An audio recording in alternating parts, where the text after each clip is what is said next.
தமிழகம் எங்கும் Max Gold cash for your gold. Max Gold நீங்க தங்க மட்டும் இல்லைங்க, பிளாட்டினம், டைமண்ட், சில்வர், ரூபினி எதை வேணாலும் விற்கலாம். உங்களுக்கான பணம் ரொக்கமா கையிலயோ இல்லைன்னா பேங்க் அக்கௌண்ட்லயோ உடனடியாக செலுத்திடுவாங்க. மார்க்கெட் மதிப்பை விட 100 ரூபாய் ஒரு கிராமுக்கு உங்களுக்கு கூடுதலா கிடைக்கும். தமிழ்நாடு முழுக்க டோர் ஸ்டெப் சர்வீஸும் இவங்க ப்ரொவைட் பண்றாங்க. உங்களுக்கு கோல்ட விற்கணும்னா அதுக்கு ஒரே ஒரு பெஸ்ட் பிளேஸ் மேக்ஸ் கோல்டு தான். கால் 04445454545. வணக்கம். Big topic with Karthik Mayakumar.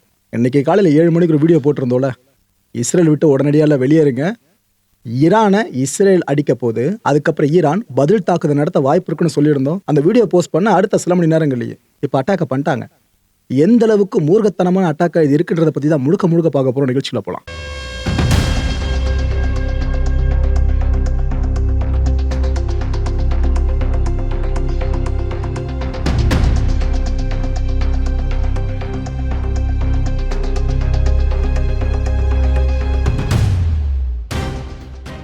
ஜெனீவால 3ஆம் கட்ட பேச்சுவார்த்தை அமெரிக்காக்கு ஈரானுக்கு இடையில் நடந்துச்சுல, அந்த பேச்சுவார்த்தை தோல்வியை நோக்கி தான் போயிட்டு இருக்குன்னு லிட்டரலா எல்லாருக்குமே தெரிஞ்சது. அதுக்கேற்ற மாதிரி தோல்வியில முடிவடைஞ்சிருச்சு. கொஞ்சம் கூட டிலே பண்ணலங்க அமெரிக்கா.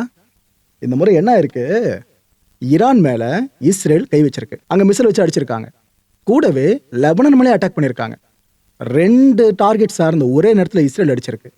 இதுல இன்னொரு முக்கியமான விஷயம், இஸ்ரேலோட பாதுகாப்புத்துறை அமைச்சர் இருக்காரு இஸ்ரேல் கேட்ஸ், அவர்கிட்ட கேட்ட என்ன தெரியுமா சொல்றாரு, இல்லைங்க நாங்கள் ப்ரீ எம்ப்டி ஸ்ட்ரைக்கு தான் பண்ணியிருக்கோம். அதாவது பேச்சுவார்த்தை ரொம்ப மோசமாக போயிட்டு இருந்துச்சு, இதில் ஈரான் முந்திக்கிச்சு அப்படின்னா எங்கள் நாட்டு மக்களை நாங்கள் ப்ரொடெக்ட் பண்ண முடியாது, அதனால தான் நாங்கள் முதல்ல அடிச்சிட்டோம் அப்படின்னு அவர் சொல்லியிருக்காரு.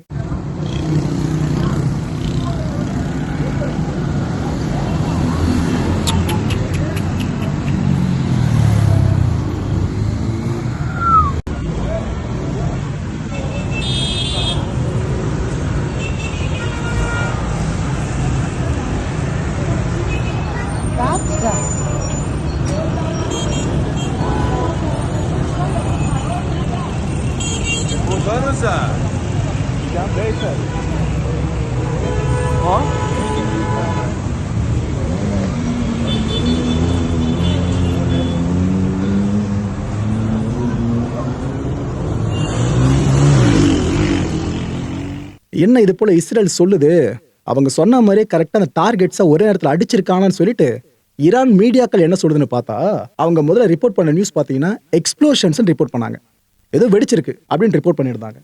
இதுக்கப்புறம் தான் ஈரான் ஊடகங்களும் கன்ஃபார்ம் பண்ணிச்சு, ஆமாங்க இஸ்ரேல் எங்களை அடிச்சிருச்சு அப்படின்ட்டு. இதுக்கப்புறம் பார்த்தா நிறைய தரப்பும் இதே செய்தியை கன்ஃபார்ம் பண்ணாங்க. ஈரானோட மினிஸ்ட்ரி ஆஃப் இன்டெலிஜென்ஸு, ஈரானோட மினிஸ்ட்ரி ஆஃப் டிஃபென்ஸு, சுப்ரீம் லீடரோட ஆஃபீஸு, இதெல்லாம் தாண்டி ஈரானோட அட்டாமிக் எனர்ஜி ஏஜென்சி இருக்குல்ல, இவங்க வரைக்கும் கன்ஃபார்ம் பண்ணிட்டாங்க, ஆமா எங்களை அவங்க அடிச்சிட்டாங்க அப்படின்ட்டு. شنبه 9 اسفند سمت بیت رهبری.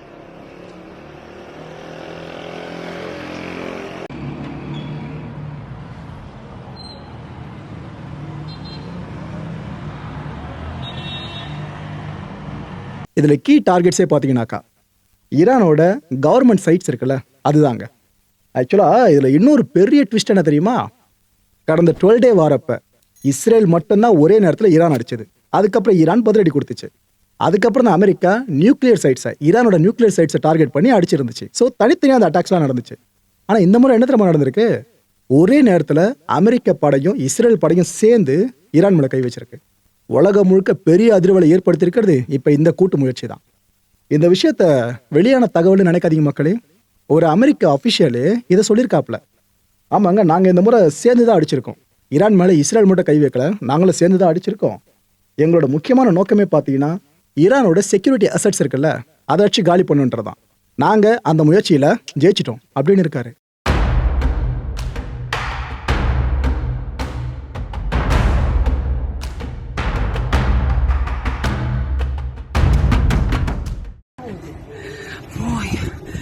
به تو زدن وای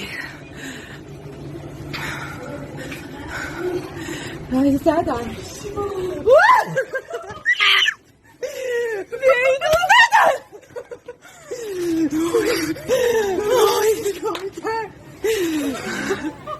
இந்த முறை ஈரான்ல அந்த டார்கெட்ஸ் அவங்க செட் பண்ணியிருக்க விஷயங்கள் என்னென்ன தெரியுமாங்க, சொன்னா பல பேரும் பதறுவீங்க. ஏன்னா ஒரு மிகப்பெரிய போர் வெடிச்சு அந்த போர் கொஞ்ச நாட்கள் வரைக்கும் நீண்டு போயிட்டு அதுக்கப்புறம் சில லெஜிட்டிமேட் டார்கெட்ஸ் அடிப்பாங்களே, அது இப்போ ஃபர்ஸ்ட் டேலே அடிச்சிருக்காங்க.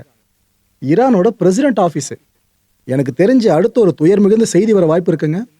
ஈரானோட அதிபர் இருக்கார்ல மசூத் பெசஷ்கியான், இவரை டார்கெட் பண்ணியிருக்காங்க அந்த ஒரு அட்டாக் அப்ப. இன்னொரு பக்கம் சுப்ரீம் லீடரோட complex, intelligence department, defence ministry office, nuclear organisation, இது எல்லாத்தையும் ஒரே டைம்ல டார்கெட் பண்ணி அடிச்சிருக்காங்க இந்த அமெரிக்க படையும் இஸ்ரேல் படையும் சேர்ந்து. இந்த மிசைல்ஸ்லாம் பார்த்தீங்கன்னா டெஹ்ரானோட யூனிவர்சிட்டி ஸ்ட்ரீட் இருக்குல்ல, அது வரைக்கும் வந்து விழுந்திருக்கு.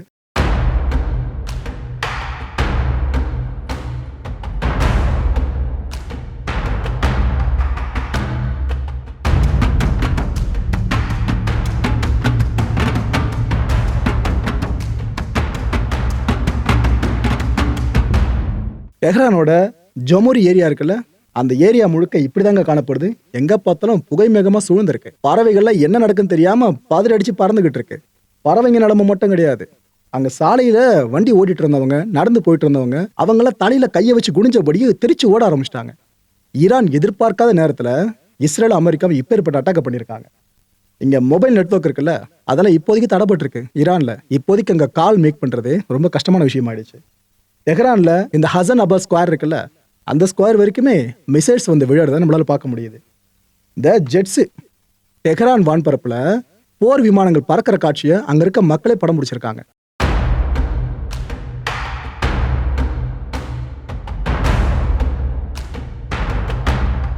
இஸ்ரேலுக்கு இந்த விஷயம் நடக்கும் நல்லாவே தெரியும். ஏன்னா அவங்க இந்த விஷயத்துல பின்னோக்கி இருக்க வாய்ப்பே கிடையாது. எப்ப அமெரிக்கா என்ன பண்ணுன்றது இஸ்ரேலுக்கு நல்லாவே தெரிஞ்சிருக்கு. அதான் சேர்ந்து அடிச்சிருக்காங்க. இஸ்ரேலோட வான்பரப்பு இருக்குல்ல, அது இப்போதைக்கு தற்காலிகமா மூடப்பட்டிருக்கு. அங்க ஏதாவது ஒரு ஆப்ஜெக்ட் பறகுது அப்படின்னா அது கதை முடிஞ்சிருச்சு, அதுதான் அர்த்தம் வான்பரப்பு மூடி இருக்கு அப்படின்னா. இந்த ஒரு டேட்டா பார்த்தீங்கன்னா உங்களுக்கு தெரியும் ஃபுல்லா இஸ்ரேல் சார்ந்து எந்த அளவுக்கு இந்த வான்பரப்புல பெருசா மூவ்மெண்ட் இல்லைன்றது உங்களுக்கு லிட்டரலா இங்க புரிஞ்சிருக்கும். இஸ்ரேலுக்கே அப்படின்னாக்கா ஈரானுக்கு நினைச்சு பாருங்க. இஸ்ரேல் எதுக்காக வான்பரப்பை க்ளோஸ் பண்ணிருக்குன்னா, கண்டிப்பா ஈரான் திருப்பி அடிக்கும் நம்மள. அது அவங்களுக்கு நல்லாவே தெரியும். 12 டே வாரப்பே பார்த்துட்டாங்க. அந்த நேரத்துல இங்க எதுவுமே துயரம் ஏற்பட்டுறக்கூடாதுன்னு சொல்லிட்டு தான் அந்த வான்பரப்பை இப்போதைக்கு பிளாக் பண்ணி வச்சிருக்காங்க. ஈரான்லயும் அந்த முழு வான்பரப்பையும் அவங்களும் க்ளோஸ் பண்றதா அஃபிஷியல் அனௌன்ஸே பண்ணிட்டாங்க. இந்த ஒரு வரைபடத்தை பாருங்க மக்களே. ஈரான் இருக்குல்ல, இந்த இடத்துல விமானங்கள் பறக்கிறதுக்கும் அதை தள்ளி இந்த இடங்கள்ல விமானங்கள் பறந்துட்டு இருக்கிறதுக்கு வித்தியாசம் தெரியுதா? கிட்டத்தட்ட ஸ்பைன் மாதிரி இருக்குல்ல பாக்குறதுக்கு. ஈரான் வான்பரப்புல விமானங்கள் பறக்கிறதே உயிருக்கு ரொம்ப அச்சுறுத்தலான விஷயமா பார்க்க ஆரம்பிச்சிட்டாங்க. ஸோ டைவர்ட் பண்றாங்க. அந்த பக்கமா போக வேண்டிய விமானங்கள் எல்லாத்தையும் தள்ளி தள்ளி விட்டுட்டு இருக்காங்க. ஒரு பக்கமா இந்த ஏடிசி எல்லாம் சேர்ந்து. இப்போதைக்கு ஈரான் ஏர் ஸ்பேஸ் க்ளோஸ் பண்ணப்பட்டிருக்குல்ல, இது எப்ப திரும்ப திறக்கப்படும்ன்ற விஷயத்த ஈரானும் சொல்லல, இஸ்ரேலும் சொல்லல. ஸோ ஈரான் ஒரு தெளிவான ஸ்டாண்ட் எடுத்த மாதிரி தான் தெரியுது. நாம போன முறை அடிச்சதை விட பெரிய அடி இந்த முறை அடிக்கணும் அப்படின்னு சொல்லிட்டு இந்த ஃபிளைட்ஸ்லாம் டைவர்ட் பண்ணப்பட்டிருக்குல்ல. குறிப்பா இந்த டெல் அவிவ், அமன் இதெல்லாம் சார்ந்து பயணிக்கிற விமானங்கள் எல்லாமே டைவர்ட் பண்ணப்பட்டிருக்கு. ஸோ இதுக்கப்புறம் இந்த ஒரு விமான தொகுப்பு இருக்குல்ல, அதை கூட பார்க்க முடியாதுங்க. ஏன்னா பக்கத்து நாடுகளை எல்லாமே ஒன்னா இதுக்கப்புறம் ஏர் ஸ்பேஸை க்ளோஸ் பண்ணிட்டு வருவாங்க பாருங்க. அடுத்தடுத்த மணி நேரத்தில் அதுவும் நடக்கும். ஏன்னா ஈரான் இப்போ எங்க அடிக்க போதுன்னு யாருக்குமே தெரியல. அதனால ஒட்டுமொத்தமா பல நாடுகளும் ஏர் ஸ்பேஸை க்ளோஸ் பண்ற வேலையில தீவிரமா இருக்காங்க. இந்த இஸ்ரேல் முழுக்க சைரன் சத்தமோட தான் இப்போ ஒழிச்சுக்கிட்டு இருக்கு. ஏன்னா ஈரான் திருப்பி அடிக்கும் நல்லாதான் அவங்களுக்கு தெரியும். அவங்க இப்போ ஸ்டேட் ஆஃப் எமர்ஜென்சியை டிக்ளேர் பண்ணியிருக்காங்க இஸ்ரேலில். ஆக்சுவலாக இந்த அட்டாக் ஆரம்பிச்சாங்களே, கரெக்டாக அந்த செகண்ட்லேயே ஸ்டேட் ஆஃப் எமர்ஜென்சியை டிக்ளேர் பண்ணிட்டு தான் அடிச்சாங்களே இஸ்ரேல். அந்த அளவுக்கு ப்ரீ எம்டிவாக காஷியஸாக இந்த அட்டாக்கை பண்ணியிருக்காங்க. இது மொத்தம் அந்த மக்கள்கிட்டையும் கேட்டிருக்காங்க, யாரும் வெளியே வர வேணாம், இப்போதைக்கு ஷெல்டர்ஸை நோக்கி போங்க, பாதுகாப்பாக இருங்கன்னு சொந்த நாட்டு மக்கள் சார்ந்த இஸ்ரேல் அரசு இந்த வேண்டுகோளை முன் வச்சிருக்கு.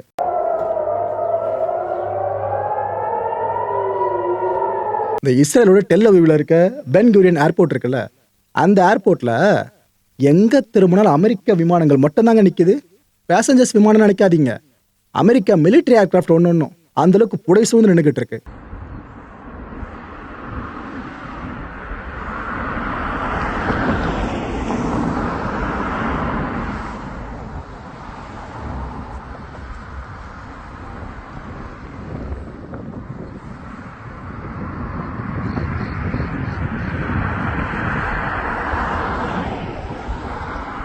ஸோ திரும்ப ஒரு முறை இந்த உலகம் பதட்ட நிலைக்கு தள்ளப்பட்டுருச்சுல. இப்போ அகைன் என்னென்ன நடக்க போகுது? குளோபல் எக்கானமி ப்ரெஷருக்குள்ளாகும். ஏற்கனவே உலக பொருளாதாரம் சந்தி சிரிக்குது. இது பார்த்தா இதுவரை இன்னும் அதிகமாகும். ஸ்டாக் மார்க்கெட்ஸ்லாம் இதுக்கப்புறம் கீழ் நோக்கி போக ஆரம்பிக்கும். கரெக்டாக சாரிட் எதுவுமே அடிச்சிருக்காங்களா? இப்போ பெருசாக இம்பாக்ட் தெரியலனாலும் செஷன் ஆரம்பிச்சாங்க அப்படின்னா இதுக்கப்புறம் அடுத்தடுத்த நாட்களில் எந்த அளவுக்கு இம்பாக்ட் தெரியும் பாருங்க. இந்த கரன்சி வேல்யூஸ் இருக்குல்ல, பயங்கர லோக்கு போக ஆரம்பிக்கும். அதுவும் ஈரானோட கரன்சி வேல்யூலாம் அதில் பாதாளத்துக்கே போயிடும். கோல்டு பிரைஸ் இருக்கு பாருங்க, ஏற்கனவே தலைவலி கொடுத்துக்கிட்டு இருக்கு ஏறி ஏறி. அது இன்னும் பீக்குக்கு போறதுக்கான வாய்ப்பு அதிகமா இருக்கு. பிகாஸ் கரன்சி சார்ந்து, குறிப்பா டாலர் சார்ந்து மற்ற கரன்சி சார்ந்து நம்பிக்கை இழக்கிறாங்க அப்படின்னா கோல்டில் எல்லாம் இன்வெஸ்ட் பண்ணுவாங்க. இதுக்கப்புறம் இன்னும் பல பேரும் கோல்டு இன்வெஸ்ட் பண்ண ஆரம்பிச்சா பிரைஸ் இன்னும் பீக்குக்கு போகும். ஆயில் பிரைஸ் இருக்குல்ல, ஆட்டோமேட்டிக்காக மேலே வரப்போகுது பாருங்க. இதுக்கப்புறம் என்டையர் ரீஜியனும் இப்போ த்ரெட்டுக்குள்ளா இருக்கு. அகெயின் 12 டே வாருக்கு அப்புறம் அகெயின் த்ரெட்டுக்குள்ளா இருக்கு. உலக தலைவர்கள் திரும்பவும் ஸ்டேட்மெண்ட்ஸை வெளியிட ஆரம்பிச்சிட்டாங்க. இல்லை அமெரிக்கா இஸ்ரேல் வீடு பண்ணியிருக்க கூடாது அப்படின்னு சில நாடுகளோட தலைவர்களும், இல்லை இவங்க 2 பேர் பண்ணது கரெக்ட் தானு இன்னும் சில நாடுகளோட தலைவர்களும் ஸ்டேட்மெண்ட்ஸை விட்ட வண்ணமே இருக்காங்க. شنبه 9 اسفند سمت بیت رهبری.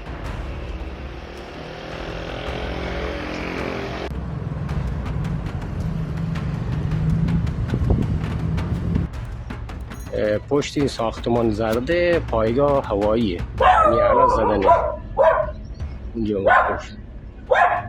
آثار دود شاید از دور مشخص نباشه ولی زده. و درود. همین الان جنگنده های امریکایی نیرو دریایی رو زدن. دود با آثار موجود در آسمان مشخصه. اون طرف هم پایگاه هواییه که متاسفانه مورد حمله قرار گرفت. سیستان بلوچستان شهرستان کنارک.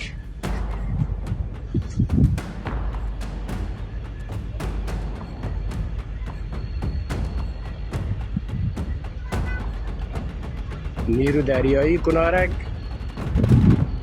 نیرو هوایی کنارک یه طرف جت میالا.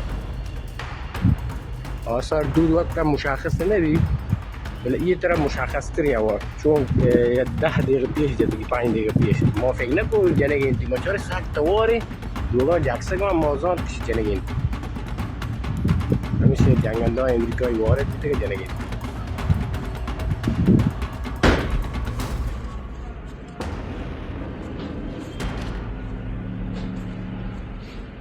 آن داره نیروهای بمباران میکنه.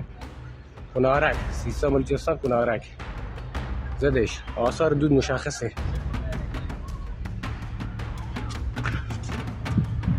ببین همین الان نیرو دریایی کنارک رو زد دوباره مجدد. கத்தாரில் இருக்க யூஎஸ் எம்பசி இருக்குல்ல, அவங்க இந்த shelter in place for all அப்படின்ற விஷயத்தை இம்ப்ளிமெண்ட் பண்ணிட்டாங்க. இப்போதைக்கு பாதுகாப்பு தான் நம்ம மக்களுக்கு முக்கியம், இங்கே இருக்கவங்களுக்கு முக்கியம், அதனால எல்லாருமே பாதுகாப்பாக இருங்க, ஷெல்டர்ஸ்லேயே இருங்கன்ற மாதிரி கத்தார் வரைக்குமே சொல்லியிருக்காங்க. ஸோ அமெரிக்காவுக்கு நல்லா தெரியும், ஈரான் பதிலடி கொடுக்கறது இஸ்ரேலுக்கு மட்டும் இருக்காது, கண்டிப்பாக நம்மகிட்டே வருவாங்க, நம்ம பேஸையும் டார்கெட் பண்ணுவாங்கன்னு தான் இந்த விஷயத்த பண்ணியிருக்காங்க. ஸோ என்டையர் யூஎஸ் பேசஸ், அந்த ரீஜனில் இருக்க எல்லா யூஎஸ் பேசஸுமே சரி, 40,000க்கும் மேற்பட்ட யூஎஸ் சோல்ஜர்ஸும் சரி, எல்லாருமே கிட்டத்தட்ட பேனிக் மோட்ல தான் இப்போ இருக்காங்க. நம்ம இந்தியன் எம்பசி அவங்க இப்போ அடுத்தடுத்து ஸ்டேட்மெண்ட்ஸை வெளியிட்டு இருக்காங்க. இஸ்ரேலில் இருக்கிற இந்தியன்ஸ் தயவு செஞ்சு எச்சரிக்கையாக இருங்க, அடுத்து ஈரான் எதனா பண்ணுச்சுன்னா பெரிய தலைவலியாக இருக்கும், தயவு செஞ்சு எச்சரிக்கையாக இருக்குன்னு சொல்லிட்டு இந்தியர்கள் நலன் சார்ந்து என்னென்ன பண்ணணுன்ற கைட்லைன்ஸையும் இந்தியன் எம்பசி இப்போ முன்வைக்க ஆரம்பிச்சிருக்காங்க. மக்களை இந்த கான்டென்ட்டை பொறுத்த வரைக்கும் நாமெல்லாம் எதிர்பார்க்க வேண்டியது ஒரே ஒரு விஷயம் தான், சும்மா ஒரு அடி அடித்தாலும் ஈரான் திரும்ப அடிக்கும் பயங்கரமாக. இப்போ ஏற்பட்ட அடியை அமெரிக்காவை இந்த முறை சேர்ந்து அடிச்சிருக்கு. ஸோ ஈரானோட பதிலடி இந்த முறை இருக்குன்னு தெரியுது, பட் எவ்வளோ பெருசாக இருக்க போதுன்னு தான் தெரியல. இது எவ்வளோ பெரிய சீரியஸான விஷயன்றது பல பேருக்கு புரியாமல் இருக்கலாம். ஆனால் அடுத்த சில மணி நேரங்களில் இந்த உலகம் எப்பேற்பட்ட பதட்ட சூழலுக்கு போகுதுன்றதை வெயிட் பண்ணி பாருங்க. ஆனால் ஒன்று மக்களே, ஒரு பெரிய அடி அடிக்கிறதுக்கு ஈரான் காத்துக்கிட்டு இருக்கு. ஆனால் ஈரானோட முக்கியமான தலைகள் உயிர் போயிடுச்சுன்ற செய்தி வெளியே வந்துச்சுன்னா இந்த விவகாரம் இன்னும் விஸ்வரூபம் எடுத்துரும். என்ன நடக்க போதோ வெயிட் பண்ணி பார்ப்போம். அடுத்தடுத்த அப்டேட்ஸ்ல உங்களுக்கு எல்லாத்தை பத்தி என்ன டீட்டெயிலாக கொடுக்குறேன். அடுத்த நிகழ்ச்சி சந்திக்கலாம். நன்றி, வணக்கம். தமிழகம் எங்கும் Max Gold, cash for your gold. Max Gold நீங்க தங்க மட்டும் இல்லைங்க, பிளாட்டினம், டைமண்ட், சில்வர், ரூபினி எதை வேணாலும் விற்கலாம். உங்களுக்கான பணம் ரொக்கமா கையிலயோ இல்லைன்னா பேங்க் அக்கௌண்ட்லயோ உடனடியாக செலுத்திடுவாங்க. மார்க்கெட் மதிப்பை விட 100 ரூபாய் ஒரு கிராமுக்கு உங்களுக்கு கூடுதலாக கிடைக்கும். தமிழ்நாடு முழுக்க டோர் ஸ்டெப் சர்வீஸும் இவங்க ப்ரொவைட் பண்றாங்க. உங்களுக்கு கோல்டை விற்கணும்னு அதுக்கு ஒரே ஒரு பெஸ்ட் பிளேஸ் மேக்ஸ் கோல்டு தான். கால் 04445454545. என் அன்பார்ந்த மாயம் ஸ்டுடியோஸ் நேயர்களே, மாயம் பக்தின்னு ஆன்மீகத்துக்காக பிரத்யேகமா ஒரு சேனலை கொண்டு வந்திருக்கோம். மறக்காம சப்ஸ்கிரைப் பண்ணி அந்த சேனலுக்கு உங்களோட ஆதரவை மனப்பூர்வமாக தெரிவிங்க. வணக்கம் மாயம் ஸ்டுடியோஸ் நண்பர்களே. மாயம் ட்ரெண்ட்ஸ் அப்படின்ற ஒரு புதிய ஃபேஸ்புக் பேஜை ஓப்பன் பண்ணியிருக்கோம். நீங்கள் யூடியூப்பில் பார்த்துட்டு இருக்கீங்களா நம்மளோட கான்டென்ட்ஸ்லாம், இதெல்லாம் விட ஒரு படி மேலே ரொம்ப கிறிஸ்பாகவும் ரொம்ப சூப்பராகவும் நிறைய கான்டென்ட்ஸ் உங்களுக்கு இந்த பேஜில் காத்துட்ருக்குங்க. ஸோ உடனடியாக ஃபேஸ்புக் பிளாட்ஃபார்ம் போங்க, மாயம் ட்ரெண்ட்ஸ்னு டைப் பண்ணி சர்ச் பண்ணி நம்ம பேஜை ஃபாலோ பண்ணுங்கள். அப்படியே நம்ம சேனலையும் நீங்கள் சப்ஸ்கிரைப் பண்ணிட்டீங்க அப்படின்னா இன்னும் நிறைய புது கான்டென்ட்ஸை உங்களுக்காக ப்ரொடியூஸ் பண்ணி கொடுத்துக்கிட்டே இருப்பாங்க. நீங்கள் பண்ணுற ஒவ்வொரு சப்ஸ்கிரிப்ஷனும் எங்களுக்கு பெரிய மோட்டிவேஷனாக அமையும்.